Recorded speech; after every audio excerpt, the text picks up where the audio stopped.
not going to operate under a timetable of whether there's a DNC convention or not.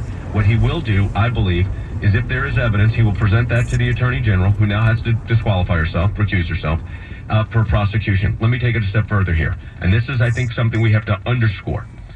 There is also, and I think part of the time frame here, Sean, is this started out just about an email and a server, and it's broadened. We know that. It's now there's the questions about the Clinton Foundation, so we don't know the scope of the FBI's inquiry, but it's significant. When I worked with Treasury, as a lawyer at Treasury, when we put together these criminal cases for DOJ, it was extensive, and they were long time frames. So I think they're looking at a lot of information here. They're going to take the evidence where it leads. But, you know, Loretta Lynch has said that this is, she's not going to interfere negatively with this, but she did. So, you know, I'm not trying to besmirch her as a person, but you're calling it a lack of judgment. I'm saying it's unethical conduct. I'm going to jump in here. I agree that these prosecutions do take their time. I've been involved with them on the defense side. I know that you've been involved in them on the prosecutorial side. And that's in Comey. You know, Comey's a stand-up guy, as you say, Ashcroft, standing up for the NSA surveillance, standing up for the Fourth Amendment. Going back to your suggestion that Clinton did this on purpose, even if you get rid of Loretta Lynch, somebody who comes and stands in her shoes still has the FBI to answer to, or to at least discuss this with, the vast majority of and the bulk of the evidence that they've collected so far. So the idea that getting rid somehow of Loretta Lynch changes the outcome of the investigation, I think is a little bit of a stretch.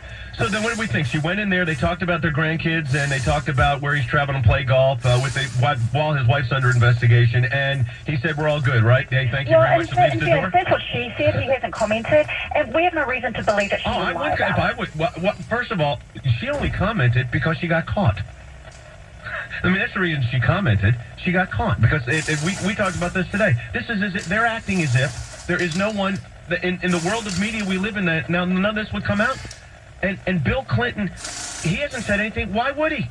What does he have to say? He's not a current office holder. She is. She's the chief law enforcement officer of the United States. Shame on her. Danielle, you going to answer that?